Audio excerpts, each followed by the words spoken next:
nakatihaya doon sa labas. Tapos yung kalahati nga niya, yung dito niya, nandoon sa, ano niya, yung higaan niya. Tapos yung nakalabas yung katawan doon sa labas ba.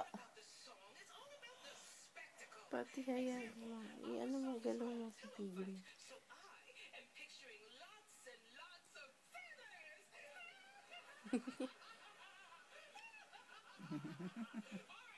Uy, ma'am.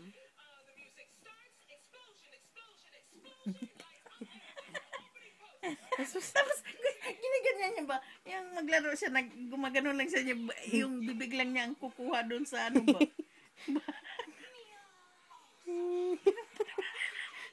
Pa Sophia.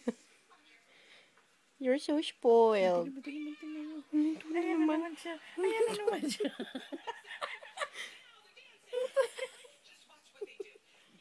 Buwang ka talaga, Sophia.